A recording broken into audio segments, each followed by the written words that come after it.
Welcome back fellow Dessert Squad. Ngayong araw na to, mag-dive in tayo into the heart of baking bliss with a vanilla cake masterpiece. At hindi ito basta-basta vanilla cake. Napakasarap nito. Ito ay symphony ng flavors, dance of textures, and sweet sensation na magdadala sa atin sa dessert paradise.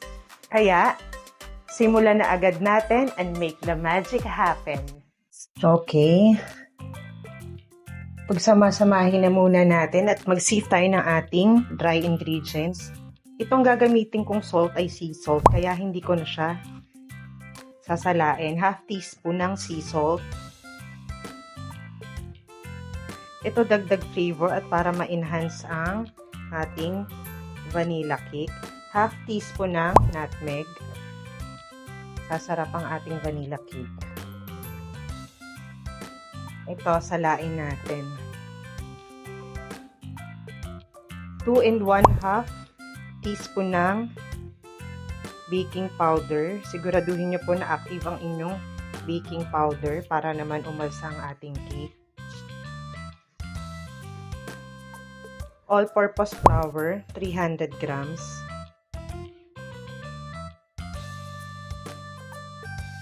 Sieve natin para ma-break up ang lumps.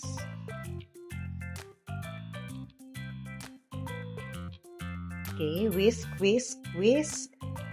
para ma-distribute mamaya ang ating ingredients ng maayos.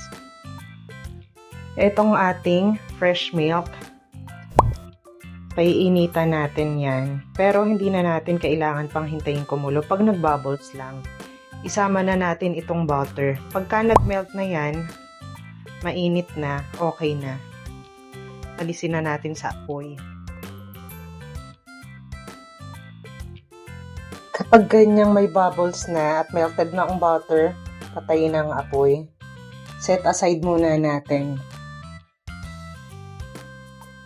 Dito sa aking mixing bowl, ilalagay ko na ang 4 large eggs.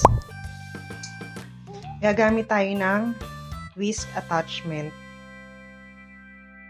Ibibit natin yan hanggang sa maging soft peaks form bago tayo mag-add ng granulated sugar. High speed. Ngayon, mag-a-add tayo ng sugar gradually. Continuous lang ang pag-beat. Bibit lang natin yan hanggang mamuti na ang ating eggs at matripli na ang volume niya. Okay, habang nagbibit tayo ng eggs, yung ating melted butter na may milk, ilagay natin sa bowl. Pure vanilla, talaga ang nire-recommend kong gamitin sa cake na to para maramdaman nyo yung vanilla flavor. 1 tablespoon.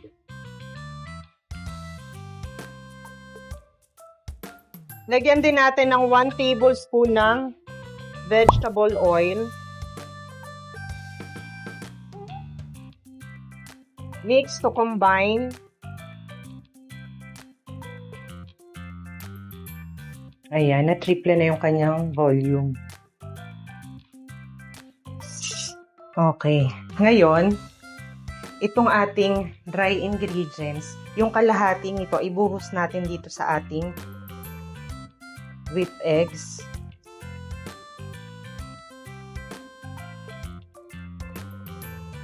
Fold natin ng dahan-dahan lang para ka lang gumagawa ng sponge cake nito. Ngayon, yung kalahati nito, ilagay na rin natin.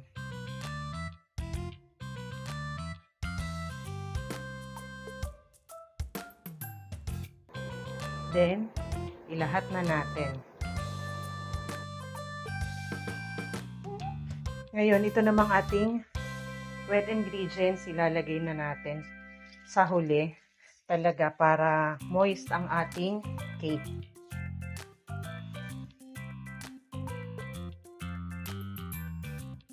Basta masunod lang ang step-by-step tutorial. Hindi kayo papalpak niyan.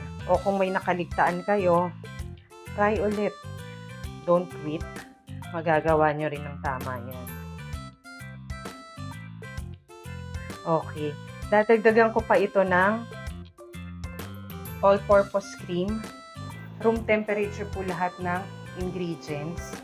Sa huli din, para mas moist ang ating cake. At makakatulong din to sa flavor. Malinamnam ang ating vanilla cake. Fold lang natin hanggang sa well-combine na. Avoid over-mixing po para hindi maging matigas ang inyong cake. Gagamit tayo ng dalawang 8-inch baking pan, grease and line ang bottom. Ngayon, itong ating butter, titimbangin ko yan at hahatiin ko sa dalawa. Ito siya. Yan, ang ganda.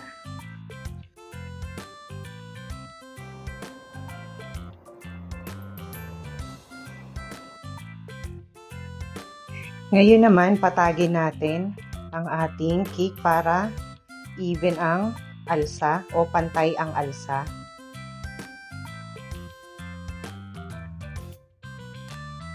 Bago natin i-bake, nag-preheat na nga po pala ako ng oven. Kailangan preheated at least 20 minutes bago tayo magsala sa 350 degrees Fahrenheit. Bigyan natin ng top para mawala ang air. Kung gusto nyo ng ganitong recipe, huwag kayong basta manood dyan. Mag-like and subscribe na kayo. Pa-birthday nyo na sa akin. I was born March 2, 1987. 37 years old na po ako. Ngayon, i-bake ko na ito ng 30 minutes. Habang hinihintay ko na mabake ang ating cake, magme-melt naman ako ng white chocolate. Ang gamit ko po ay berries. Pwede kayong gumamit ng mas masarap dyan, pero wag naman na yung sobra-sobrang kamurahan at baka hindi na magkaroon ng sarap ang inyong frosting na gagawin.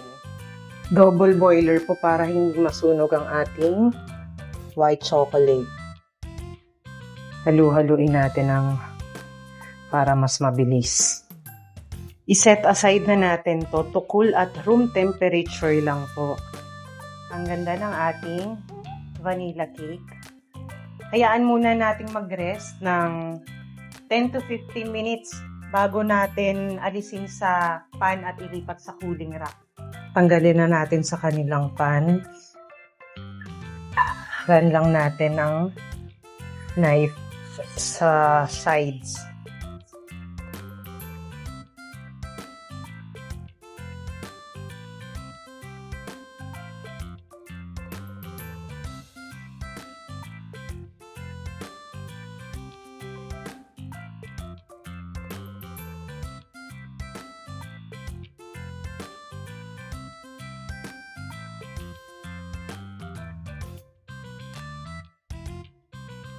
Napakaganda at napakasarap niyan. Binaliktad ko para makita nyo ang ibabaw. Palalamigin muna natin yan bago natin i-frost. Dito sa ating mixing bowl, ilagay natin ang ating white chocolate. Malamig na to, sa room temperature lang. Ganon din ang ating room temperature na cream cheese, softened butter or room temperature din. Hindi dapat nagme-melt pagka sinabing soften.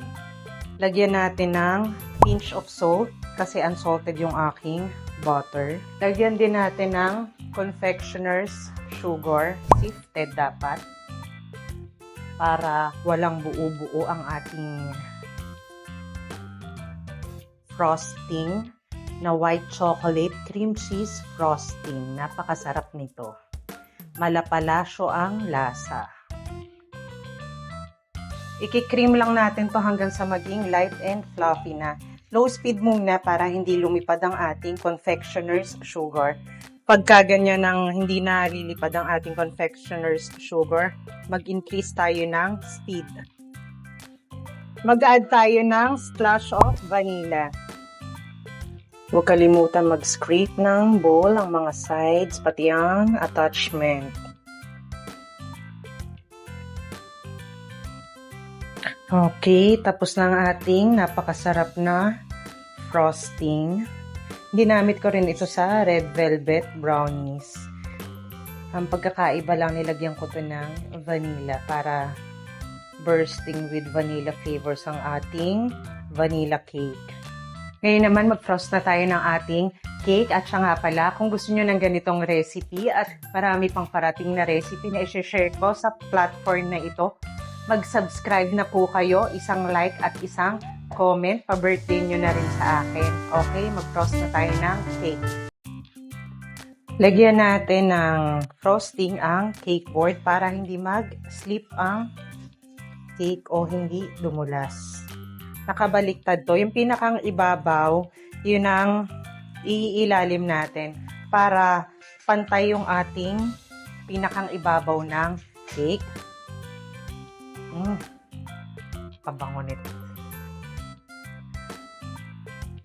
Kayo nang bahala sa design kung anong gusto nyo.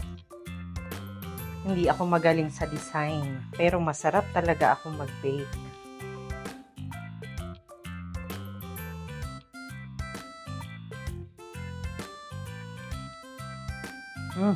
Grabe. Sarap talaga. Tamang-tama lang ang tamis.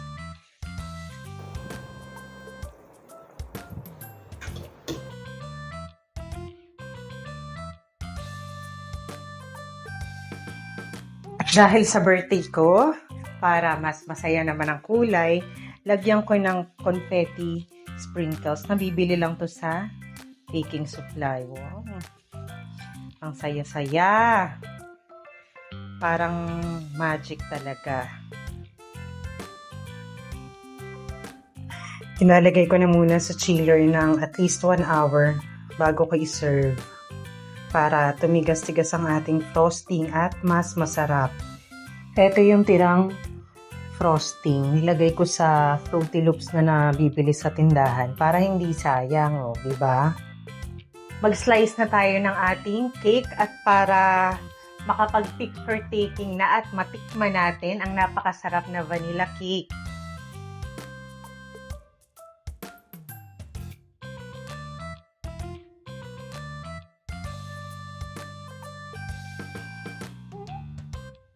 Tikiman na!